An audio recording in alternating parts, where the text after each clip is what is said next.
The Nameless City by H.P. Lovecraft. When I drew nigh the Nameless City, I knew it was accursed. I was travelling in a parched and terrible valley under the moon, and afar I saw it, protruding uncannily above the sands as parts of a corpse may protrude from an ill-made grave. Fear spoke from the age-worn stones of this hoary survivor of the deluge, this great-grandmother of the eldest pyramid, and a viewless aura repelled me, and bade me retreat from antique and sinister secrets that no man should see, and no man else had ever dared to see. Remote in the desert of Arabia lies the Nameless City, crumbling and inarticulate, its low walls nearly hidden by the sands of encountered ages. And it must have been thus before the first stones of Memphis were laid, and while the bricks of Babylon were yet unbaked.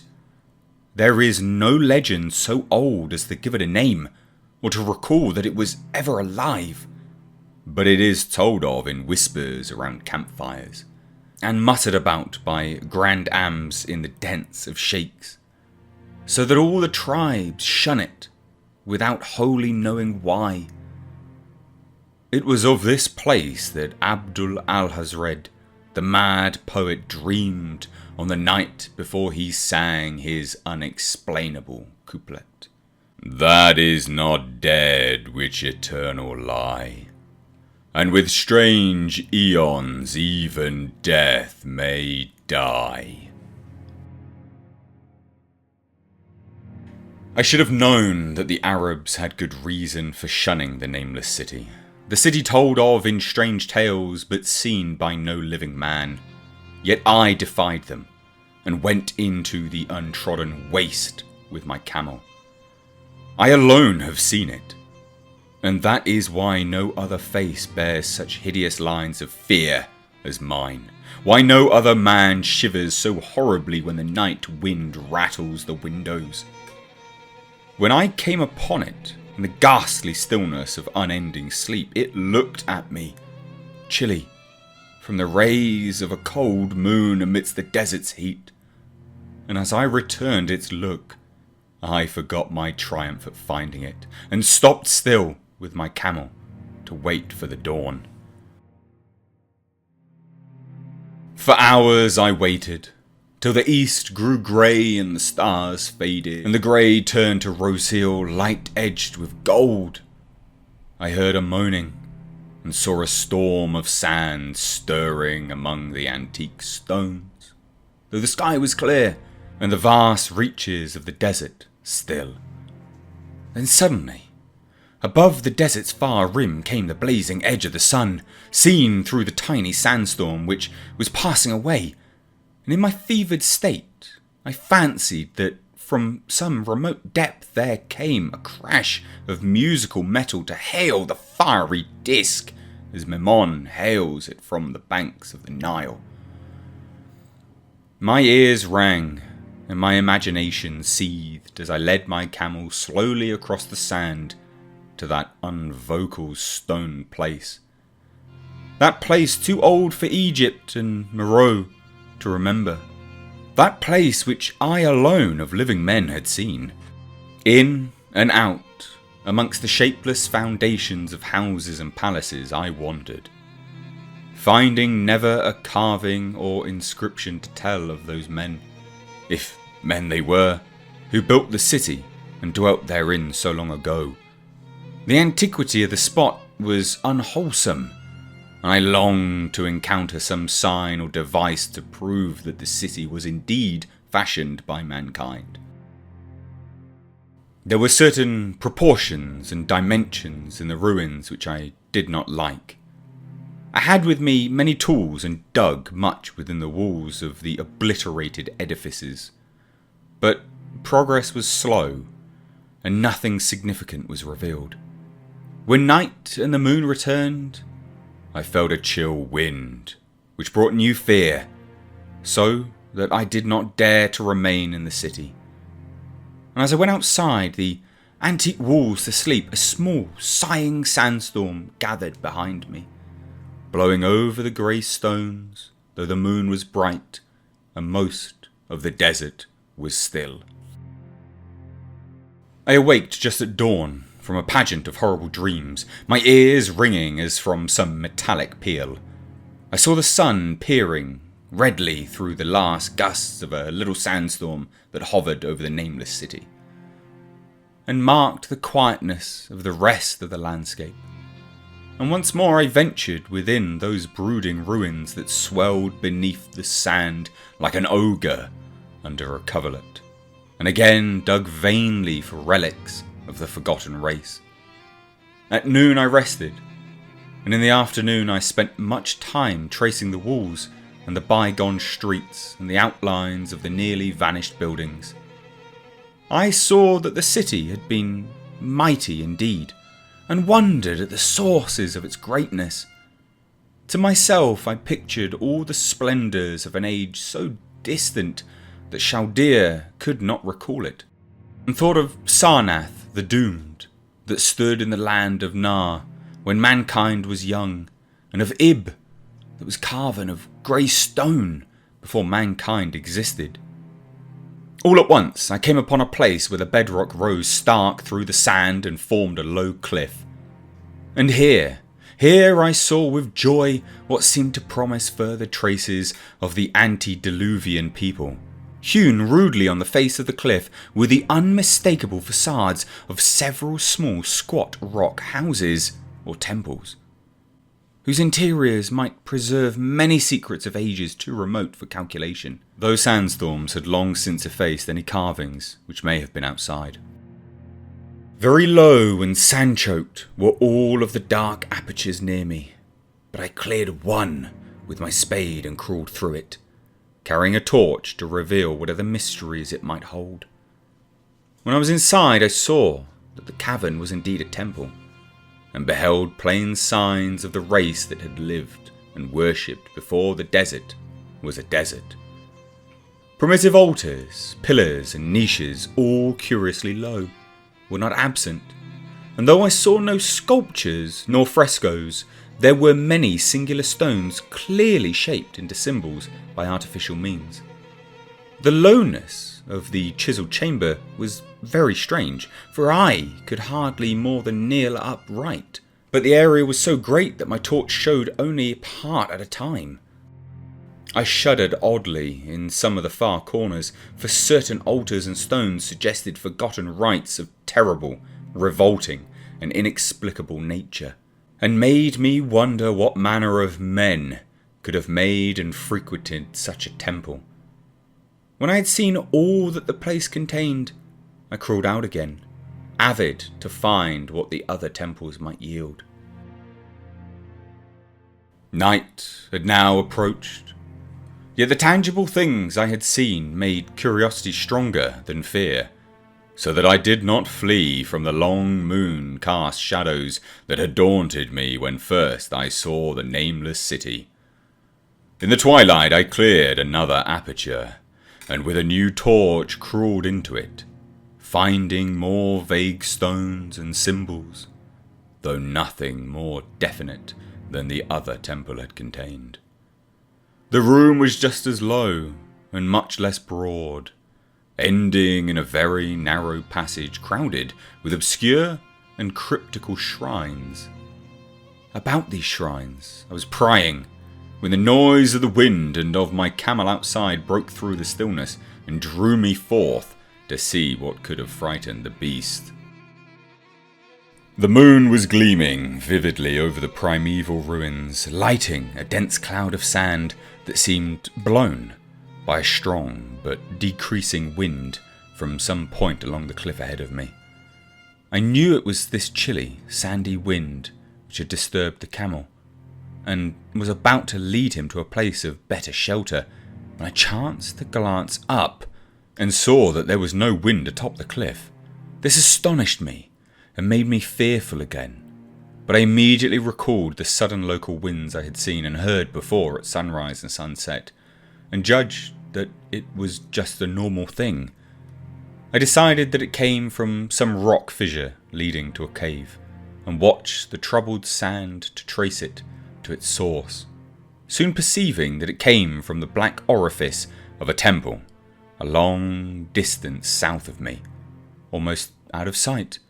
Against the choking sand cloud, I plodded toward this temple, which, as I neared, it loomed larger than the rest, and showed a doorway far less clogged with caked sand.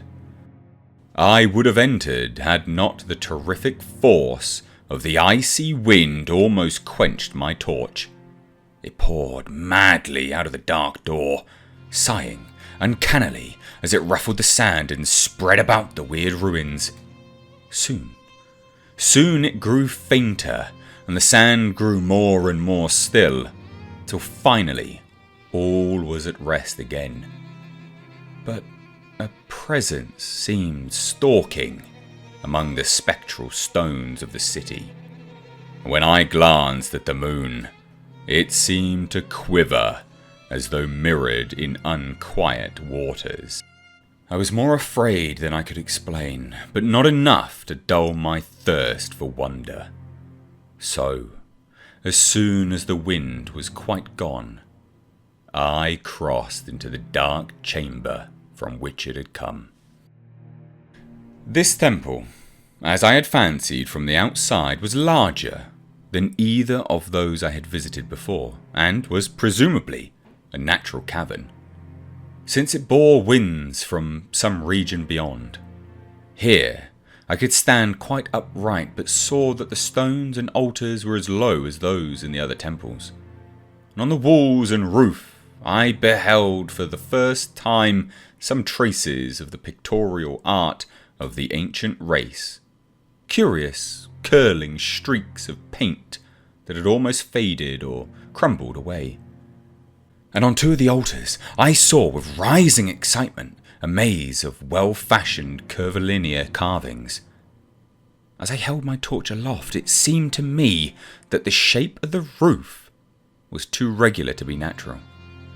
I wondered what the prehistoric cutters of stone had first worked upon. Their engineering skills must have been vast. Then a brighter flare of the fantastic flame showed me that for which I had been seeking, the opening to those remoter abysses whence the sudden wind had blown. And I grew faint when I saw that it was a small and plainly artificial door chiselled in the solid rock. I thrust my torch within, beholding a black tunnel, and with the roof arching low over a rough flight of very small, numerous, and steeply descending steps. I shall always see those steps in my dreams, for I came to learn what they meant. At the time, I hardly knew whether to call them steps or mere footholds in a precipitous descent. My mind was whirling with mad thoughts, and the words and warnings of Arab prophets seemed to float across the desert from the lands that men know to the nameless city that men dare not know. And yet I hesitated only a moment before advancing through the portal and commencing to climb cautiously down the steep passage, feet first, as though on a ladder. It is only in the terrible phantasms of drugs or delirium that any other man can have had such a descent as mine. The narrow passage led infinitely down like some hideous, haunted well, and the torch I held above my head could not light the unknown depths toward which I was crawling. I lost track of the hours and forgot to consult my watch, though I was frightened when I thought of the distance I must be traversing. There were changes of direction and of steepness, and once I came to a long, low, level passage where I had to wriggle feet first along the rocky floor, holding my torch at arm's length above my head. The place was not high enough for kneeling, and after that there were more of the steep steps, and I was still scrambling down interminably when my failing torch died out. I do not think I noticed it at the time, for when I did notice it, I was still holding it high above me, as if it were ablaze. I was quite unbalanced with that instinct for the strange and the unknown which has made me a wanderer upon earth and a haunter of far, ancient, and forbidden places.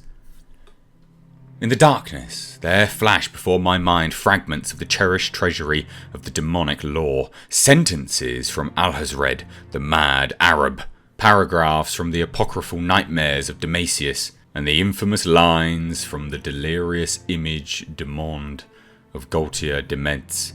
I repeated queer extracts and muttered in Afrasiab, and the demons that floated with him down the Oxus, later chanting over and over again a phrase from one of Lord Dunsany's tales. The unreverberate blackness of the abyss. And once the descent grew amazingly steep, I recited something in sing-song from Thomas More until I feared to recite it more. A reservoir of darkness, black as witches' cauldrons are, when filled with moon drugs in the eclipse distilled. Leaning to look if foot might pass down through that chasm, I saw beneath, as far as vision could explore, the jetty sides as smooth as glass, looking as if it just vanished o'er. With that dark pitch the sea of death throws out upon its slimy shore. Time had quite ceased to exist when my feet again felt a level floor, and I found myself in a place slightly higher than the rooms in the two smaller temples, now so incalculably far above my head. I could not quite stand, but could kneel upright, and in the dark I shuffled and crept hither and thither at random. I soon knew that I was in a narrow passage whose walls were lined with cases of wood having glass fronts.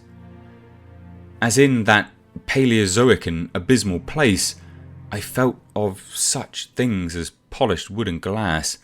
I shuddered at the possible implications. The cases were apparently ranged along each side of the passage at regular intervals, and were oblong and horizontal, hideously like coffins in shape and size.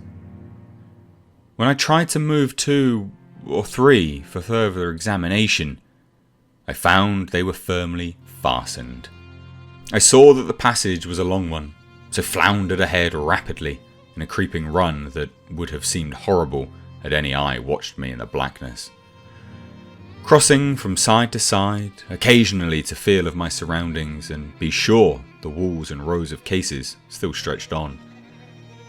Man is so used to thinking visually that I almost forgot the darkness and pictured the endless corridor of wood and glass in its low studded monotony as though I saw it.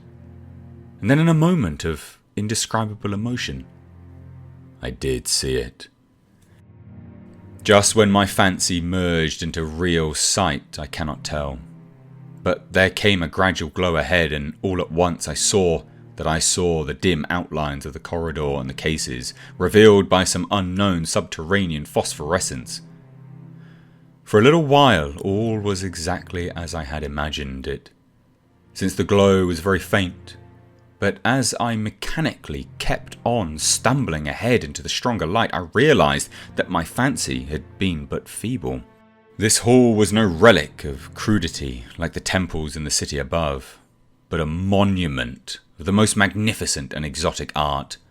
Rich, vivid, and daringly fantastic designs and pictures formed a continuous scheme of mural paintings whose lines and colours were beyond description.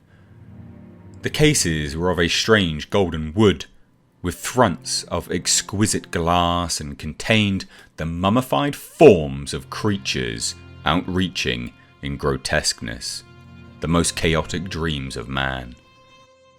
To convey any idea of those monstrosities is impossible. They were of the reptile kind, with body lines suggesting something the crocodile, sometimes the seal, but more often nothing of which either the naturalist or the paleontologist ever heard. In size, they approximated a small man, and their forelegs bore delicate and evidently flexible feet, curiously like human hands and fingers. But strangest of all were their heads. which presented a contour violating all known biological principles. To nothing can such things be well compared. In one flash, I thought of comparisons as varied as the cat, the bulldog, the mythic satyr, and the human being. Not Jove himself had so colossal and protuberant a forehead, yet the horns and the noselessness and the alligator-like jaw placed the things outside all established categories. I debated for a time on the reality of the mummies, half suspecting they were artificial idols, but soon decided they were indeed some Paleozoan species which had lived when the Nameless City was alive. To crown their grotesqueness, most of them were gorgeously enrobed in the costliest of fabrics and lavishly laden with ornaments of gold, jewels, and unknown shining metals. The importance of these crawling creatures must have been vast, for they held first place among the wild designs of the frescoed walls and ceiling. With matchless skill had the artist drawn them in a world of their own, wherein they had cities and gardens fashioned to suit their dimensions. And I could not but think that their pictured history was allegorical, perhaps showing the progress of the race that worshipped them. These creatures, I said to myself, were to the men of the Nameless City what the she-wolf was to Rome, or some totem beast is to a tribe of Indians. Holding this view, I thought I could trace roughly a wonderful epic of the Nameless City.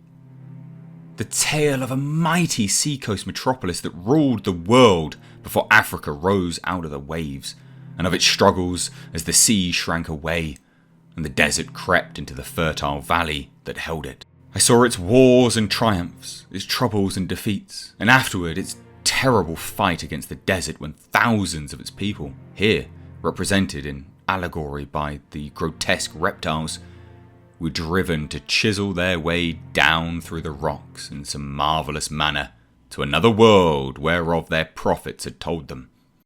It was all vividly weird and realistic, and its connection with the awesome descent I had made was unmistakable. I even recognised the passages.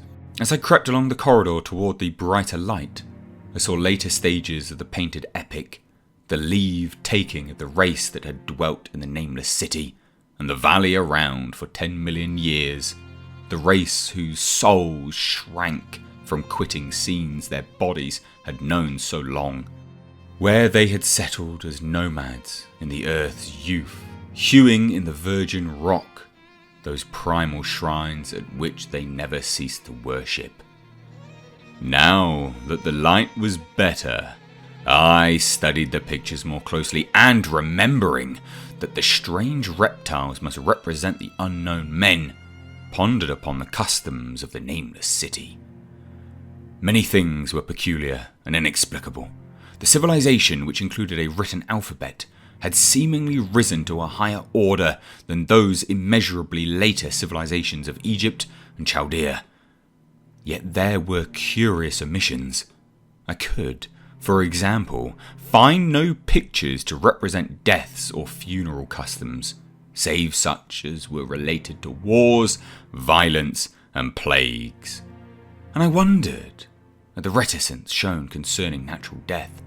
It was as though an ideal of earthly immortality had been fostered as a cheering illusion. Still, nearer the end of the passage were painted scenes of the utmost picturesqueness and extravagance, contrasted views of the Nameless City in its desertion and growing ruin, and of the strange new realm or paradise to which the race had hewed its way through the stone.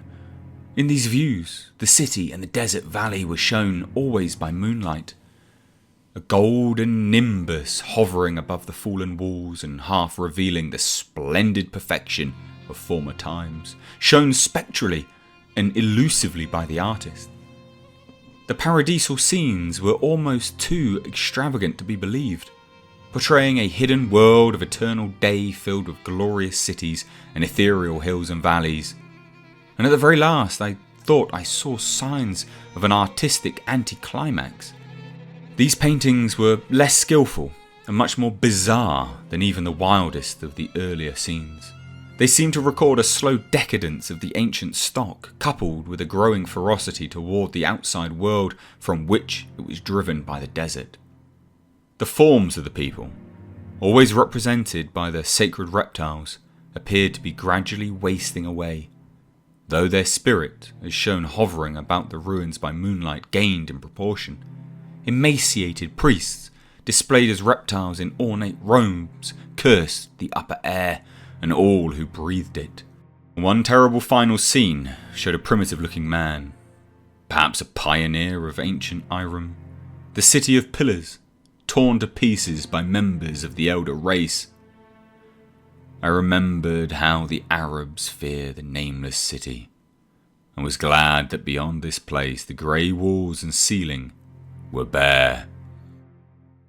As I viewed the pageant of mural history, I had approached very closely the end of the low, sealed hall, and was aware of a great gate through which came all of the illuminating phosphorescence.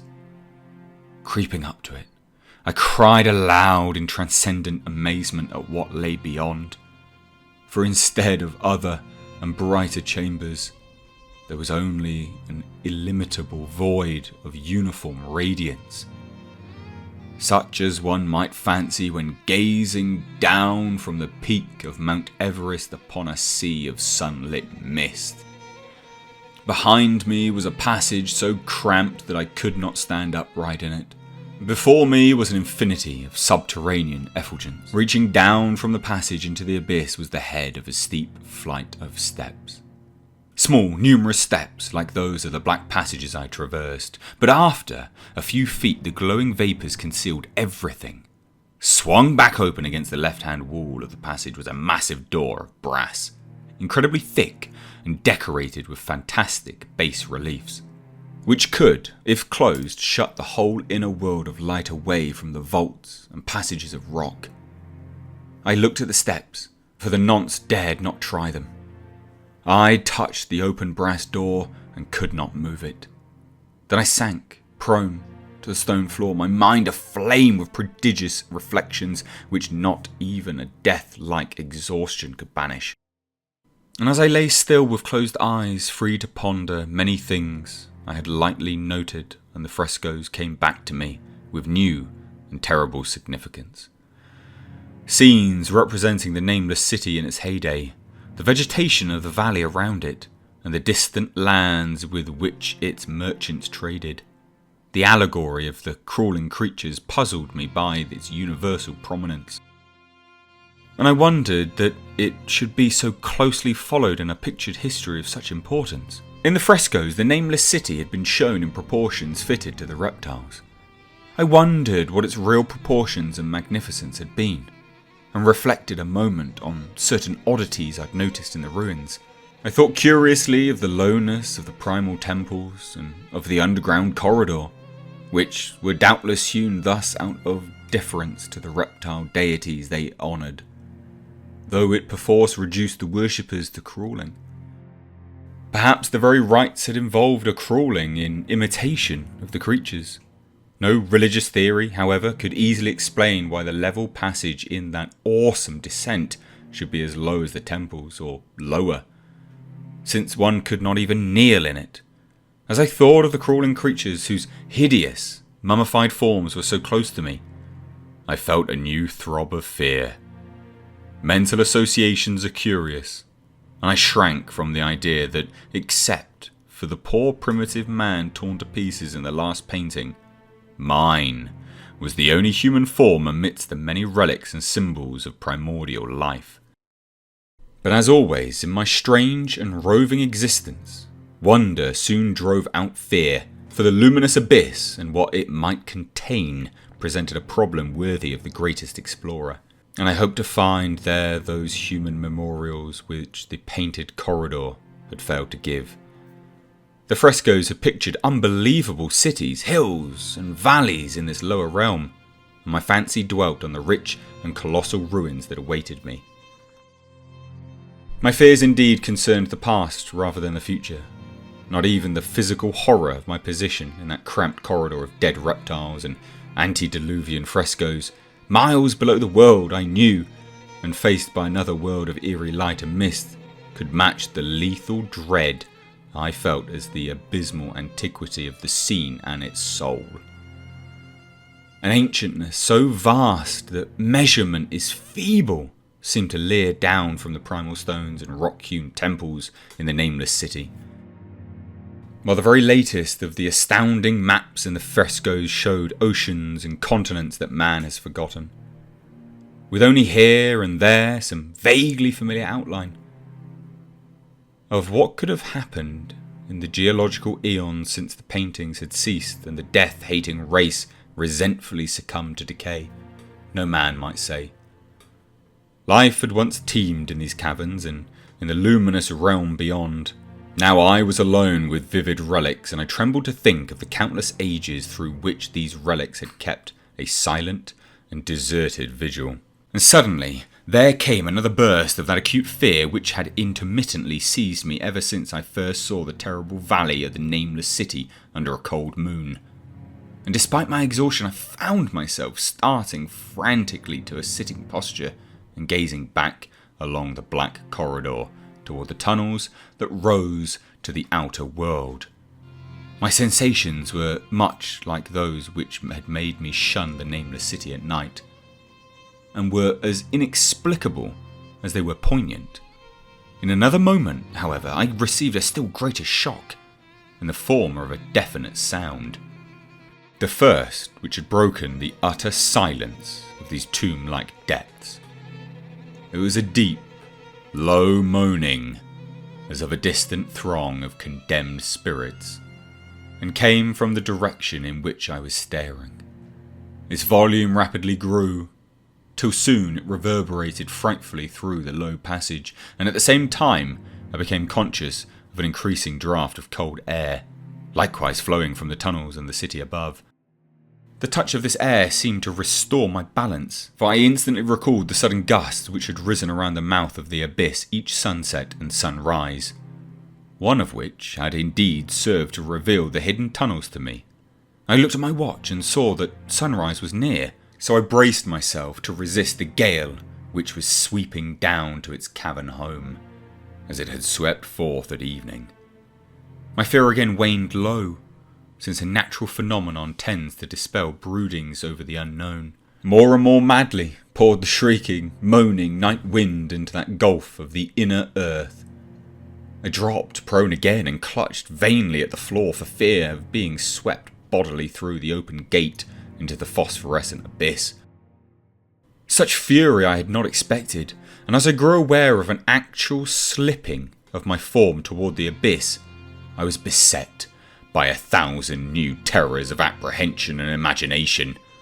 The malignancy of the blast awakened incredible fancies. Once more I compared myself shudderingly to the only other human image in that frightful corridor, the man who was torn to pieces by the Nameless race.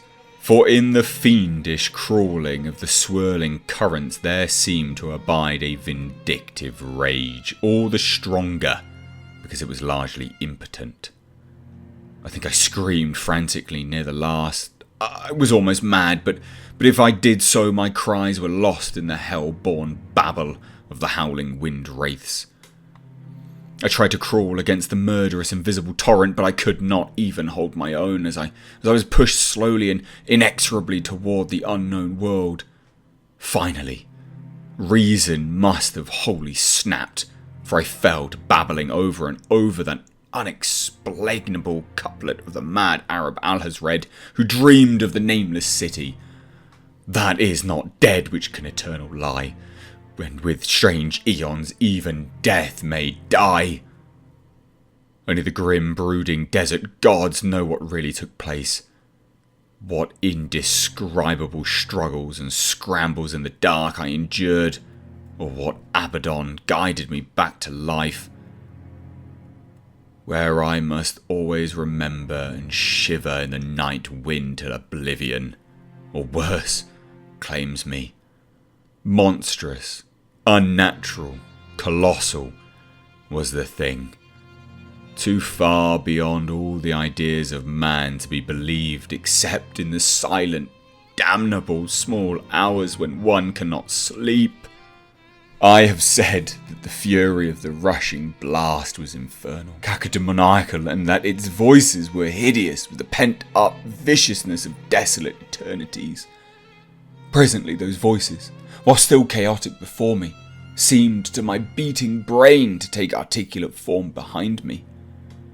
And down there, in the grave of unnumbered eon-dead antiquities, leagues below the dawn-lit world of men, I heard the ghastly cursing and snarling of strange-tongued fiends.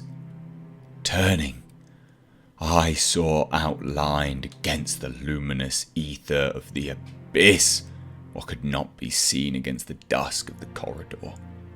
A nightmare horde of rushing devils, hate distorted, grotesquely panoplied, half transparent, devils of a race no man might mistake, the crawling reptiles of the Nameless city.